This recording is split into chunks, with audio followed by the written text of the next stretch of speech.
All right, so welcome everyone. My name is Dr. Aeryel Williams, and I am representing the Center for Diversity and Inclusion, and we want to welcome you to the Juneteenth Black Excellence Showcase. And as we get started, I want to go over our land acknowledgement with you all.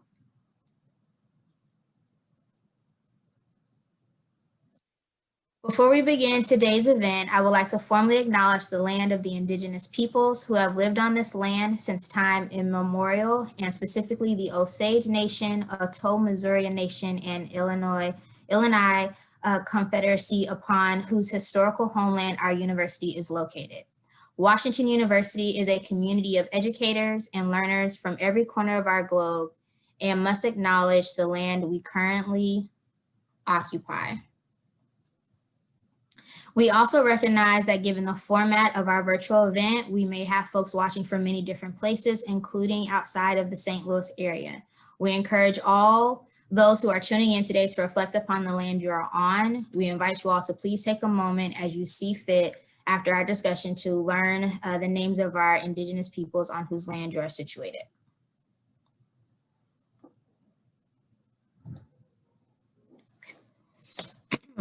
So again, I am Dr. Aeryel Williams, and I am the Training and Education Specialist in the Center for Diversity and Inclusion, and I'm very excited to welcome you all to this event. This is a collaboration with the Academy, and we will have a representative from that office as well to speak to you all. But I just want to say thank you for all the nominations for folks to participate in tonight's event, and those who committed to present as well as we showcase Black excellence in St. Louis. Thank you, Aeryel. I'm Trish Gomez, and I work over at the Academy for Diversity, Equity, Inclusion. And I'm really grateful for the folks that are here in this space. And Aeryel, thank you for recording this too, so that we can watch this again later. The Academy serves as a strategic connector for the existing DEI structures. And so I'm really excited about this collaboration and our future collaboration.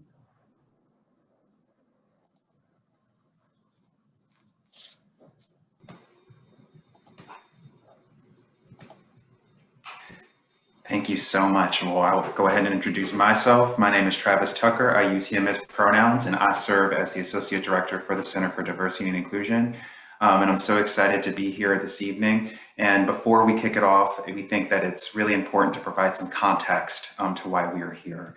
So on Freedom's Eve, or the eve of January 1st, 1863, the first watch night services took place. On that night, enslaved and free African Americans gathered in churches and private homes all across the country, awaiting news that the Emancipation Proclamation had taken effect. At the stroke of midnight, prayers were answered as all enslaved people in Confederate states were declared legally free.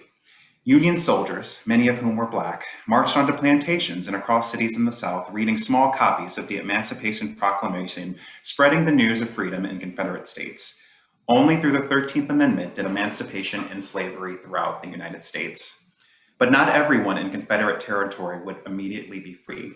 Even though the Emancipation Proclamation was made effective in 1863, it could not be implemented in places still under Confederate control. As a result, in the westernmost Confederate state of Texas, enslaved people would not be free until much later. Freedom finally came on June 19, 1865, when some 2,000 Union troops arrived in Galveston Bay, Texas. The Army announced that the more than 250,000 enslaved Black people in the state were free by executive decree. This day came to be known as Juneteenth by the newly freed. The original celebration became an annual one, and it grew in popularity over the years with the addition of descendants, which track celebrations. The day was celebrated by praying and bringing families together. And some celebrations on this day, men and women who have been enslaved and their descendants make an annual pilgrimage back to Galveston. Celebrations reached new heights in 1872 when a group of African American ministers and businessmen in Houston purchased 10 acres of land and created Emancipation Park. This space was intended to hold the city's annual Juneteenth celebration and is still a park today. Today, while some celebrations take place among families in backyards where food is an integral element, some cities like Atlanta and Washington hold larger events like parades, festivals with residents, local businesses, and more. Juneteenth not only is a time to remember how far we as Black Americans have come, but a recognition of where we as a nation must continue to move in addressing inequities that Black Americans deal with on a daily basis. As we celebrate today's news that Juneteenth has become the 11th new federal holiday in this country, let us remember that symbolic acts are crucial, but true, real justice involves action by all of our privileged systems. Thank you, and I will turn it over to Mark. Good evening. My name is Mark Kamimura Jimenez. I am the Associate Vice Chancellor for Student Affairs and Dean of the Center for Diversity and Inclusion. When I reflect on the last year, I think about three things. The first is commitment.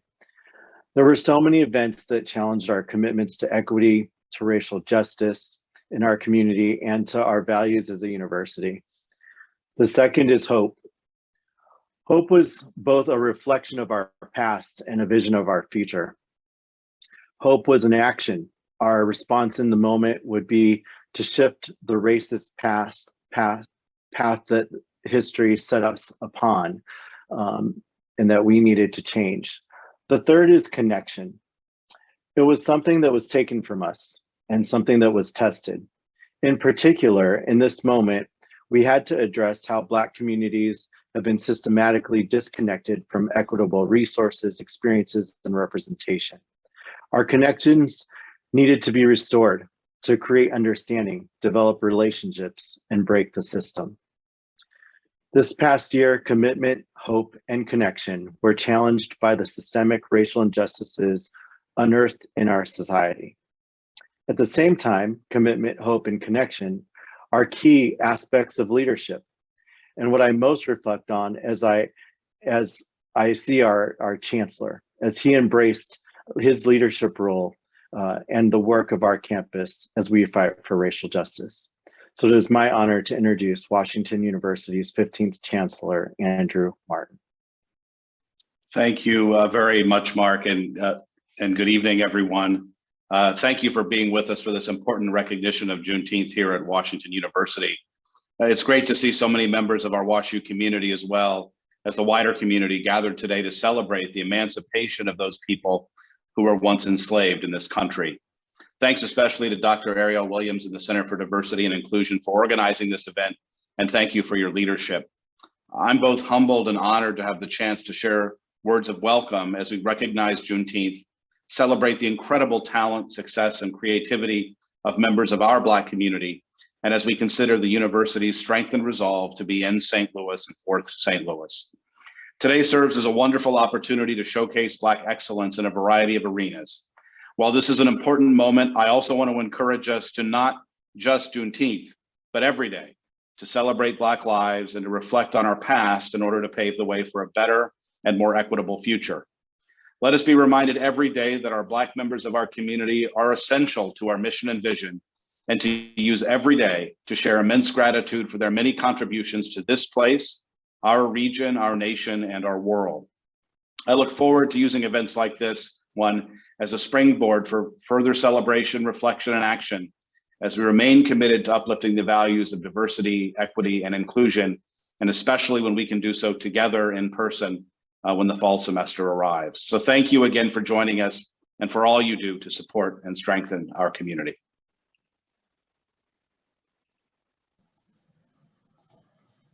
Thank you, Chancellor Martin. So at this time, we will move right into our program. And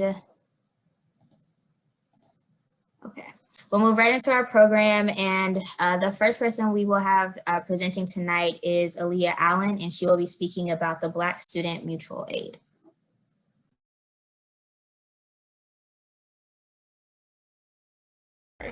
Hello everyone, just give me 1 second. I'm gonna share my screen. Can everybody see it?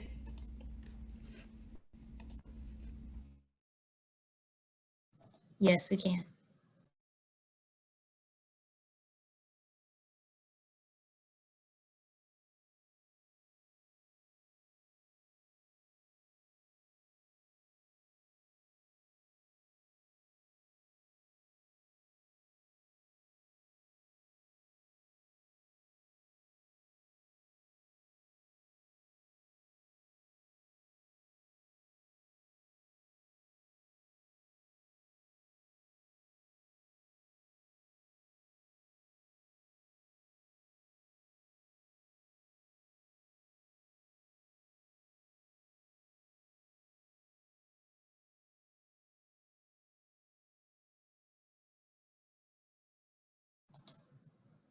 Okay, so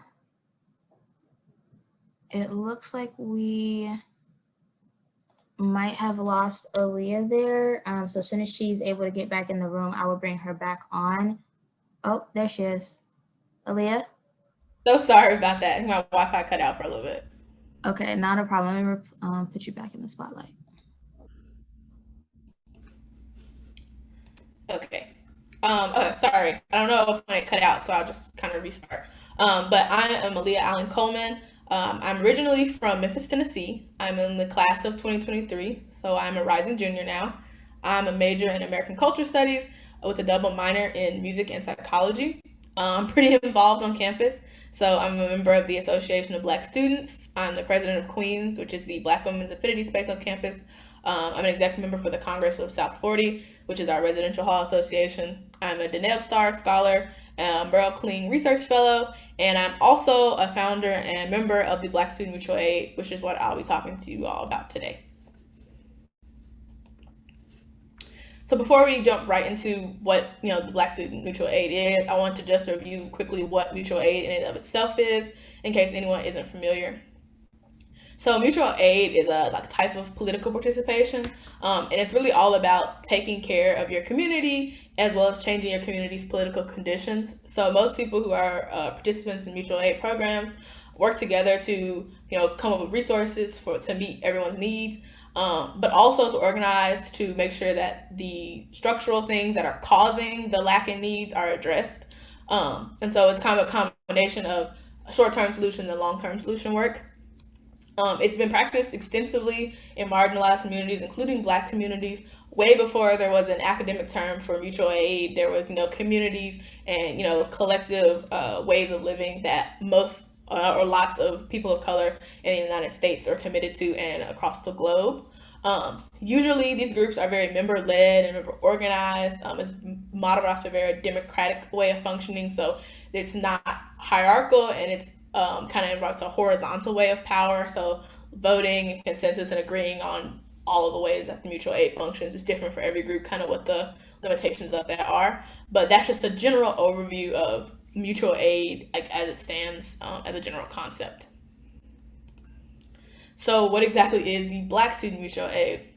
We were founded in August 2020. We are currently led by a team of 6 Black undergraduate students at WashU. We focus on meeting the needs of our community and prioritizing Black students.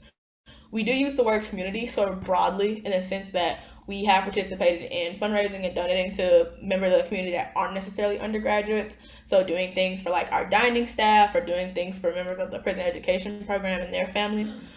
Because we do see the WashU community as being pretty broad, going from the actual undergraduate students all the way to the St. Louis community itself. But due to the fact that there's only 6 of us, we do try and prioritize, and most of our energy goes towards supporting Black undergraduate students with resources. So this is a very brief history of what we've done. We haven't even been around for a year yet, so it is indeed brief. But in July of 2020, due to COVID, WashU had to break the housing contract with their upperclassmen.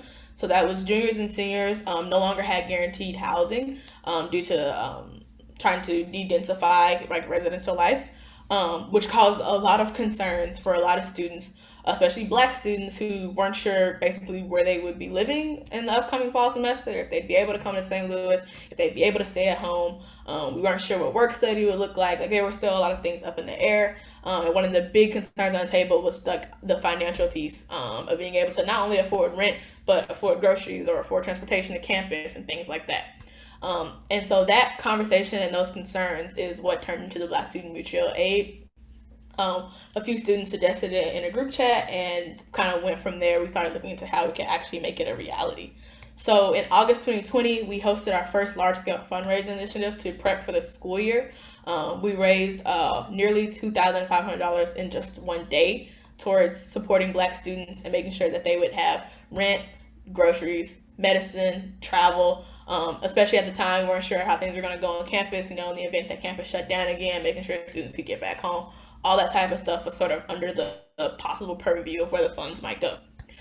Starting in September, we opened for our first round of requests. So For the very first time at the start of the school year, we opened up so that people could, get furniture for their new apartments, make sure that they had the first month's rent, make sure they had groceries, get textbooks, all that type of stuff, and answer like a wide breadth of financial needs.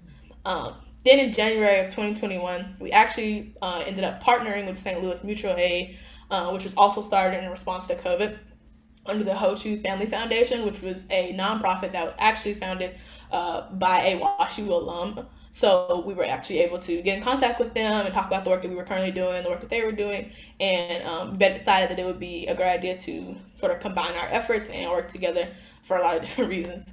And then by May 2021, we had raised just over $7,000, and we had redistributed $6,150 to members of the WashU community. So looking forward at, what's next for us after we've sort of had our first full school year and are approaching our first full calendar year in existence. The first thing on the table is senior send-off grants. This year we launched our inaugural senior send-off grant program, which our goal was to raise $2,500 to give to 10 seniors in our cohort $250 grants to aid in their transition from undergraduate to their post-undergraduate plans. So whether that's medical school or law school, grad school, or just joining the workforce, we wanted to sort of give something to our Black seniors who are going off, especially after what difficult year, graduating in 2021 had been, just a little something to sort of send them on their way. And so that's what we've been currently working on. We opened that fundraiser in May, and it's currently still running. It actually will kind of culminate on June 19th. That'll be the last day of the fundraiser for us. Next, looking forward towards the fall, we're thinking a lot about expansion and what that could look like. The first thing being literally just expanding our team. As I mentioned previously, we're currently only run by 6 current undergraduates. So that really limits the scope of what we can do and like the amount of resources and time that we have. So our first priority is actually getting more student body members involved so that we can continue to do what we do. The second sense is expanding more in a metaphorical sense, in the sense that we want to be able to expand not only what we do, but like who we also help. So we're looking to be able to actually be able to host events that are around fundraising and education about mutual aid and political engagement, but also to expand sort of our reach and get more involved with helping the St. Louis Mutual Aid more directly, reaching out to other colleges in St. Louis and maybe talking about like how they can get it started on their campus. There's a lot of different options we have, but a big thing is just like doing this bigger and better for the next year. And then the third focus is education. As we mentioned previously, mutual aid is not just about distributing resources, but also about long-term solutions to making it the resources will be needed less and less. And obviously with COVID, our first reaction was making sure that people, had what they need. But next year, we really want to focus more on educating more people about mutual aid, what it does, educating them about how to get politically involved, and to be involved in processes that honestly would make our group less and less necessary. That would be the ultimate goal, that eventually nobody needs us because everyone's needs are met. So that starts with educating people about what mutual aid is and how they can get involved and other ways to kind of be politically oriented.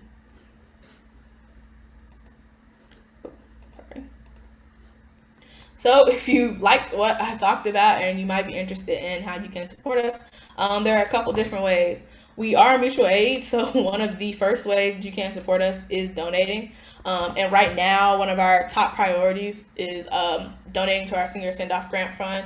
We are about around $750 shy of actually meeting our donation mark. And so once I finish our presentation, I'll actually drop the link in the chat if you want to donate to that. All the money there will be going towards our 10 seniors who are featured on our Instagram page, and they'll be all hopefully receiving $250 grants. Lots of them are using it for paying towards law school or for traveling. They're going to different locations, and a few of them are even remaining for grad school and are using that to cover things like rent or just like things for the home. And so all this money is going towards really helping them set up the next stage of their life, especially for those of them that are going into spaces that weren't originally designed for Black students, and certainly not Black students that come from less wealth. So we're just trying to help support them in their endeavors to kind of be the Black person in that space. After that, of course, we have our general aid fund that is still running, which is how we support regular undergraduate Black students. This fund is what we use, make sure that during the school year people have textbooks, make sure that they can pay their rent, and make sure that they can get their groceries.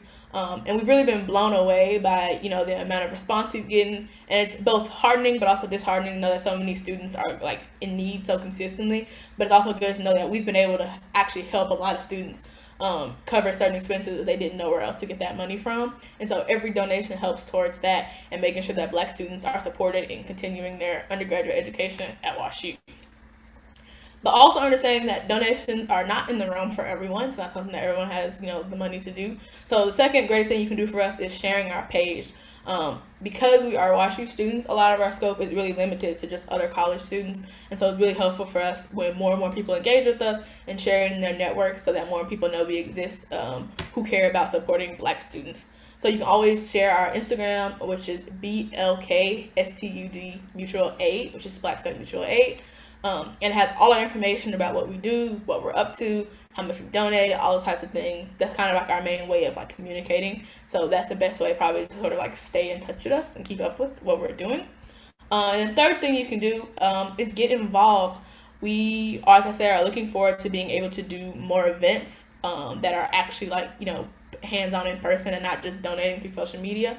And the first one we actually have lined up is a Juneteenth kickback and fundraiser that we're hosting to support our senior send-off grants this Saturday from 12 to 3. I'm going to drop the RSVP link for that in the chat as well if you're interested. We'll have, food for sale. It's actually cooked by one of the WashU students. Is really prominent in the Black community for like his chef skills. And we'll just be kind of having a good time and really also getting to reconnect with the Black WashU community. It's been really hard with COVID, and so it's going to be a first time in a while that a lot of us have really been able to come together and celebrate in this way, and so we're really excited, and anything you can give to support that would be appreciated. But then you can also look out for the future. If you follow our social media page, we hope to be hosting more events next year that people can engage with on a in-person level or even virtually still. I did want to leave a brief moment for if you had any questions that I could answer. I'm not an expert at all about mutual aid or things like that, but I can, try and answer what I can, especially answer questions about the group if you have them.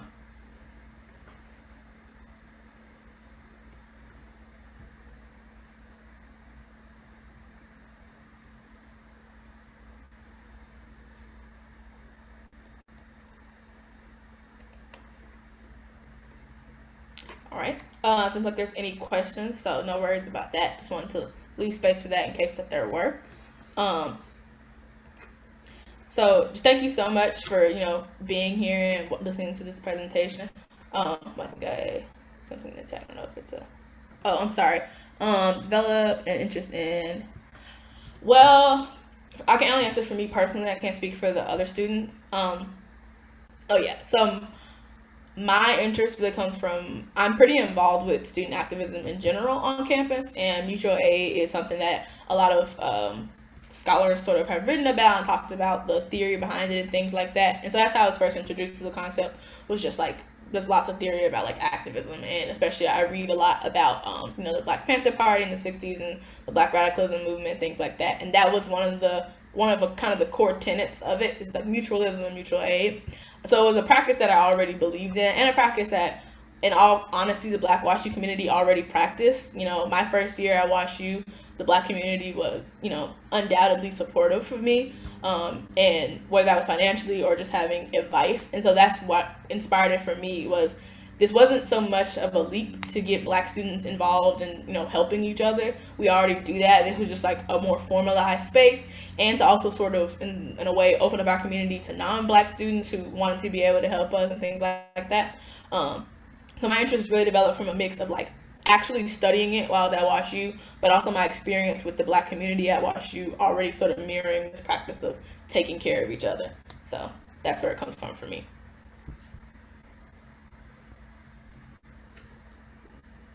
There any other questions? I don't want to rush anyone.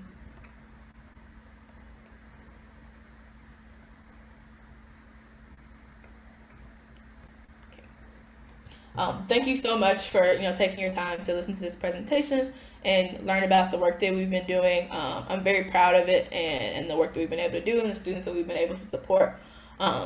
If you're interested in connecting with us, like I said, the Instagram, BLKSTUD Mutual Aid. And then you can always email us at the same handle at gmail.com. If you're ever interested in working with us, supporting us, or, just asking questions about what we do. Thank you so much. Awesome. Thank you so much, Aaliyah. Okay, so we actually had one more student who was unable to be present today because she's actually participating in an art exhibit. But I am going to share her link to her website in the chat for everyone. Her name is Whitaker, and she has created a fashion line, and she makes everything herself. And so I've shared that with you all in the chat, so please feel free to check that out. And next we will have Tea Times by Teresa Wooten. And she is in here, so let me just find her so that I can spotlight her.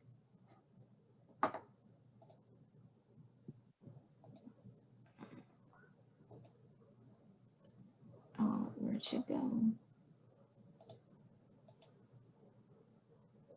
Teresa, if you want to start talking, it might make it easier for me to find you. Yeah, I'm right here. Okay, remove myself. And then where'd she go? Okay, I don't know why it's doing that. Okay, Teresa, you can start sharing. That's fine. Okay. Hello, everyone. My name is Teresa. I am the founder of Tea Times, which is a local, sustainable, and organic tea company here in St. Louis, featuring holistically designed tea blends that incorporate simple, organic, and honest ingredients. All my herbal teas are compostable, while the packaging is eco-friendly, being biodegradable or recyclable. So I'm really thankful to be a part of this showcase, being that Juneteenth is only 2 days away. And it's very pivotal for us to observe it this time around in its true essence, because this year it really serves as an opportunity for education, elevation, and empowerment within our community, because we still face so many disparities, such as access to healthcare, education, voting, and still so many other basic rights. So I have some fun facts about herbalism within our cultural roots. So enslaved persons, water infusions such as like teas, herbal broths, or baths were the primary method of herbal use, because water required little to no economic access. While on the other hand, tinctures that are infusions with alcohol were very rare, because due to laws, enslaved people were not allowed to have alcohol. Another fun fact is that George Washington Carver, he was an herbalist, and he described mullein, which is a really awesome herb that's native to here in the Americas. It's known for respiratory and circulatory support. And he described it, I have a direct link of a quote. He said, "I wish to say mullein is one of the oldest of our medicinal plants, and it is a noted remedy for all of coughs and colds, rheumatic troubles, stopping of blood, asthmatic affections, and all manner of things that human ills are heir to. It is of unusual value along that line, one of the best known household remedies." And so today I wanted to showcase what mullein leaf and flower looks like in a dried form. So this is mullein leaf. As you can imagine, a plant having the greenery as well as the flower. And so this is mullein leaf, and it has more of a bitter flavor, while the mullein flower has more of a lighter and sweeter flavor. So different elements and different parts of the plant produce different phytochemicals, is what we see in the colors being green or yellow, and they have different benefits and properties. So as I'm coming up on my time, I just wanted to share with you all just this little blurb that holistic health and wellness is a way that we can heal ourselves and honor ourselves and ancestors. And in honor of Juneteenth this year, Official Tea Times, my company, will be having 19% off for the entire month of June. You can just go to the website, officialteatimes.com, and type in Juneteenth at checkout, or there will be a pop-up where you can sign up for our emailing list and you'll get the coupon code that way. So once again, I just want to thank you for allowing me and allowing yourselves to just kind of learn a little more about herbalism and holding space for me in my business today. And I hope we can stay connected. You can find me on Facebook and Instagram at officialteatimes.com. And if you're interested in purchasing my herbal blends, you can do so on officialteatimes.com as well. So I just want to thank you all for holding space. Beautiful. Thank you so much, Teresa. You're welcome.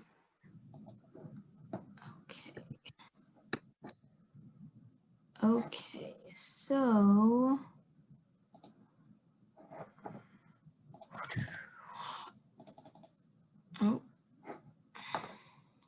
bear with me, please, trying to re-spotlight myself. Okay, so I have 3 more people who are supposed to be presenting tonight, and sometimes people join under names that are not like their business name. And so I just want to call out to see if these folks are present, and if they are, just let me know so we can make sure that you have your chance to present. So is Valita's Hope here?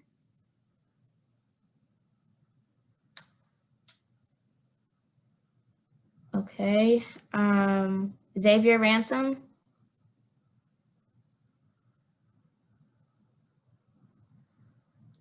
And Michael Venn?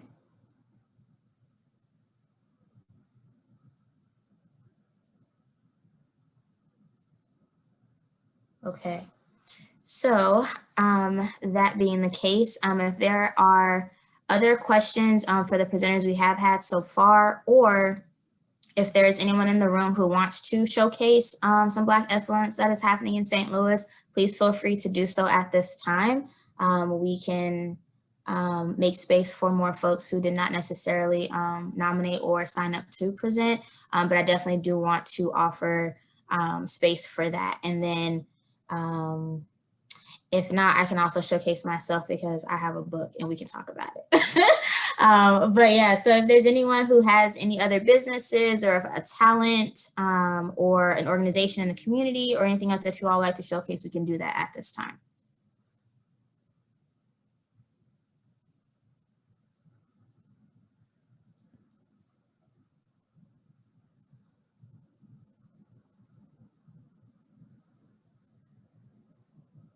Okay, so I just, my supervisor just told me to highlight my book. So let me see.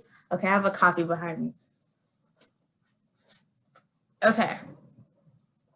So hi again, everyone. I'm Dr. Williams.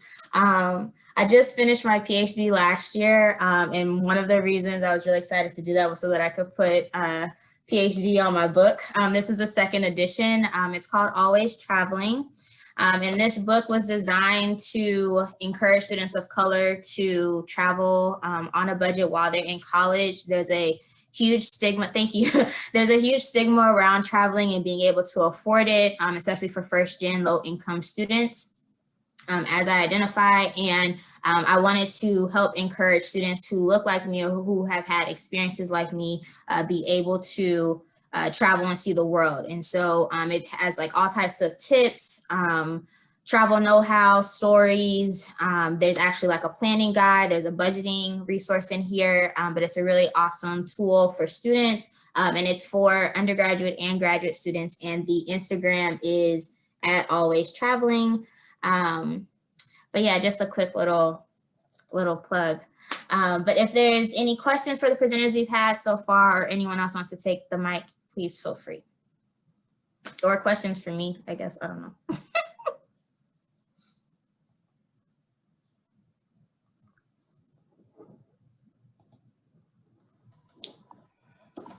Dr. Williams, tell us more about your book. You know, what are some insights that you have for the readers?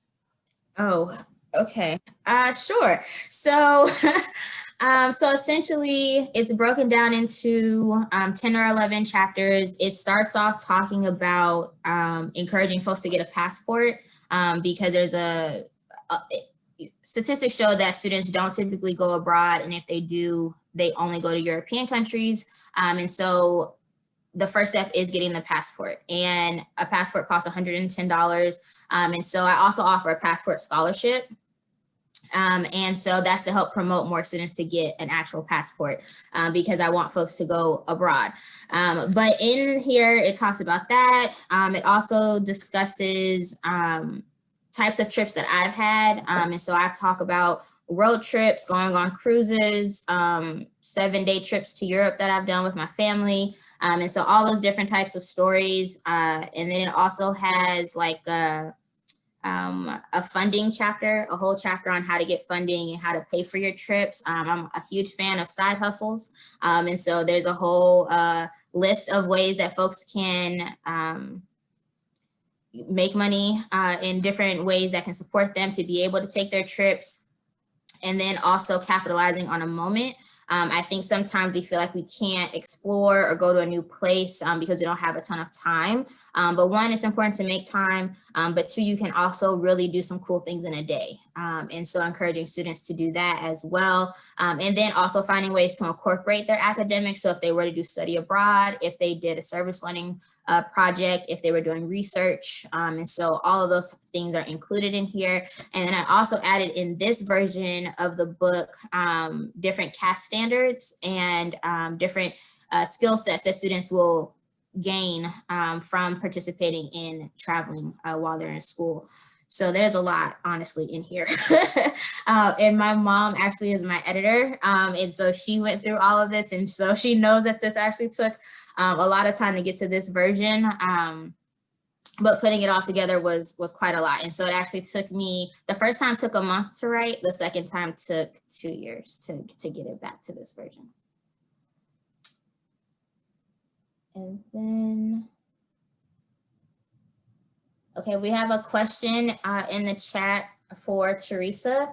What are the new tea flavors you are working on, and how do you decide what flavors or plants to combine?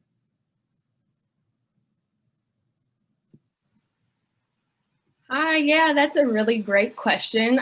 So what new tea flavors? I am currently coming up with a summer collection, with that being bright and vibrant flavors. I'm going to incorporate hibiscus as well as strawberry and see what I can do there. In addition to aiding in immune support, which is very crucial and critical in this time with elderberry, with the world kind of opening up and we see kind of an inclination of COVID cases. So just really working and submersing with light and vibrant flavors. Another tea blend I'm working on is more of a morning time focus blend featuring spearmint and lemongrass to really get your mind going, your body waking up, and you just have to add just a little bit of lemon or lime of that citrus, fresh citrus to further wake up your body. So how do I decide what flavors and plants to combine?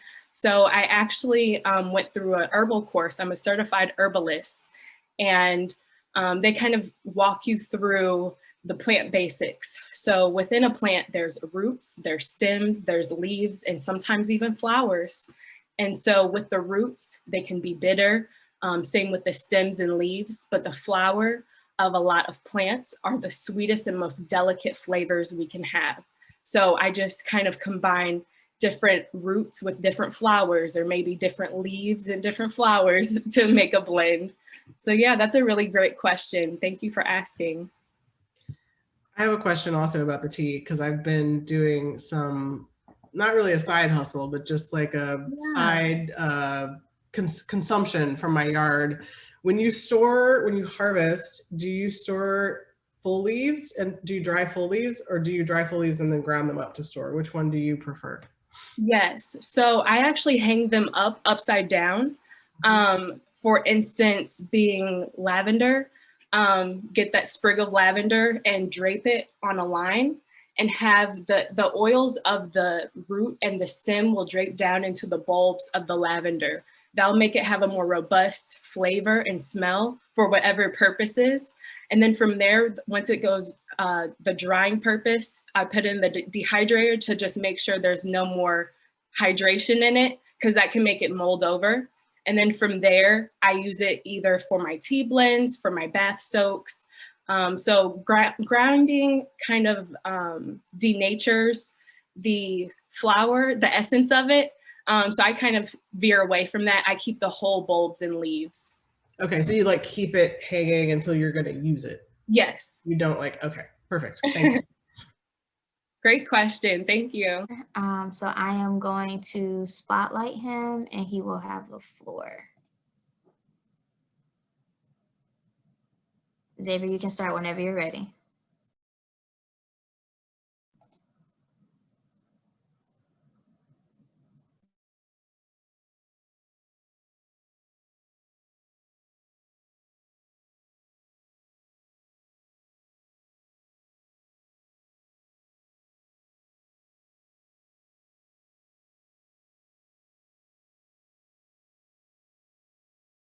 Hello everyone.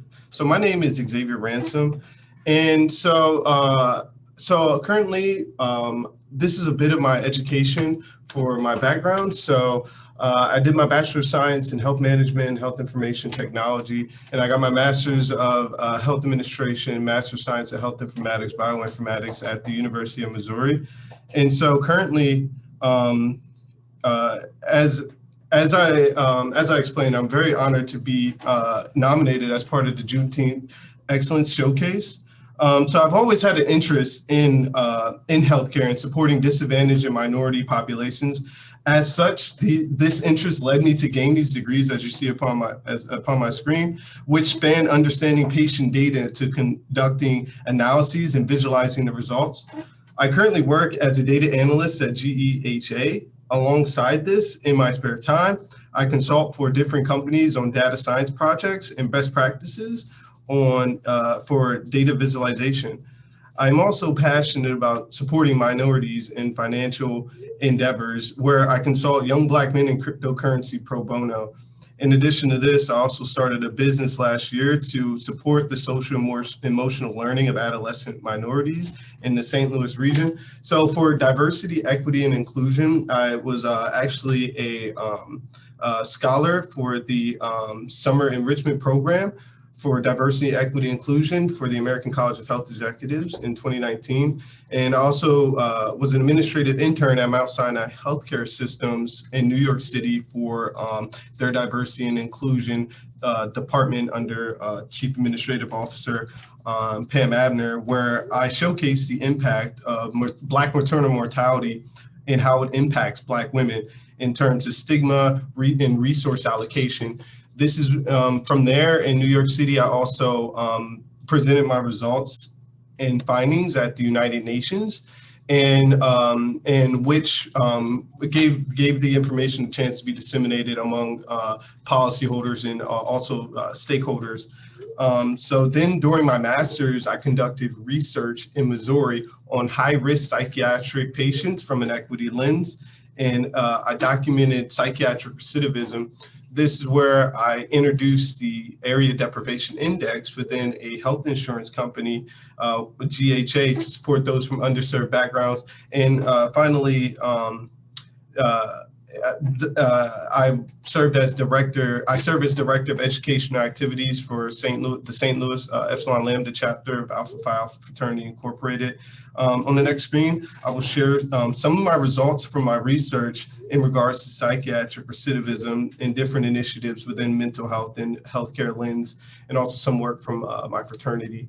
So, so this next slide is this is a visualization that I created for psychiatric recidivism, and for my research, I actually was able to show to map the psychiatric recidivist patients. So psychiatric recidivism is when you return to a hospital within 30 days of admission. So when considering patients who had documented use of restraints, If you can look in this area right here, you'll see the X's is where the patients ended up readmitting back to the hospital. And then the green dots are where patients did not end up readmitting back to the hospital within 30 days. And interestingly enough, if you look right here, you can see an absence of patient recidivists with documented use of restraints in the St. Louis and Kansas City areas. This was interesting because it can be attributed to the fact that there are no jails, or there are jails in these two areas. So instead of these patients going back to the hospital, they're sent to jail, especially when they're considered violent. So in a hospital setting, documented use of restraints usually means you have to be tied up kind of in the white appendages to restrain your arms and legs. And so this is very important. This is further compounded by the fact that 70% of all admissions to Missouri prisons were considered mentally ill, and also that 55% of U.S. counties do not have a single practicing psychiatrist. As such, patients in these cities, as you can see when it's geospatially mapped, are going to jail instead of getting the help that they actually when compared to the more rural counties in this area. So this is just a snapshot of how incorporating diversity within research can support those from minority backgrounds. I have shared these findings with representatives and senators, and as you'll see on the next slide. So here's a little bit of here's a bit of the initiatives I've been a part of. In the top left, you can see part of my work with Alpha Phi Alpha Fraternity Incorporated in supporting Black men in the field of in getting screenings and cancer screenings. And in the bottom left, this is Senator Greg Razor, in which I spoke on a roundtable panel with other mental health experts in order to relay findings and provide background on diversity and inclusion to stakeholders and policymakers for resource allocation. In the middle right here, you can see where I presented my findings at the United Nations in New York City. And on the right, I participated as part of an innovation think tank competition, and actually won the competition on my use of cryptocurrency within healthcare to provide solutions for the COVID-19 vaccine. And on the bottom right is part of some of my times in New York and part of the summer enrichment program. I thought that pictures speak 1,000 words, and I know there's a lot of excellent Black individuals to go through. So if anyone is interested in learning more about anything I have spoken about, please feel free to reach out to me. I know it's 5 minutes is a very, very short time to kind of explain a lot of information. So I'm very proud to have been here. I'm very honored to be nominated once again as part of the Juneteenth Excellence Showcase. Thank you.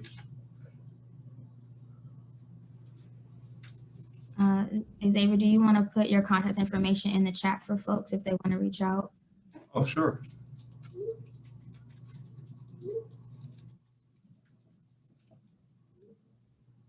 And does anyone from the audience have any questions?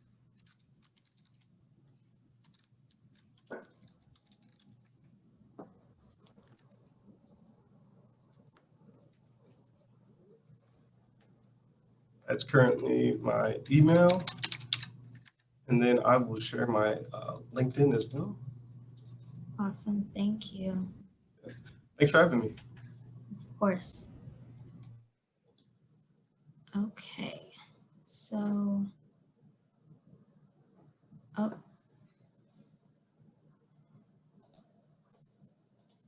right, so that brings us to the conclusion of our event. Yes, so this recording will be made available through our YouTube channel for the CDI, and it's just Wustl, or WUSTL CDI on YouTube, and it's also linked through our Instagram page, which is also Wustl CDI, and so you'll be able to access it that way, and I'll make sure that it's available. And then also, if you filled out the attendance link, I will make sure to share all of the folks who were nominated to present tonight to you all, so we can just share the Black excellence that is happening in St. Louis. So thank you To everyone who presented, and thank you to everyone who came tonight. I really appreciate it. And I believe the CDI, the Center for Diversity and Inclusion, and the Academy for Diversity, Equity, and Inclusion is also very appreciative. And we hope to see you all next year.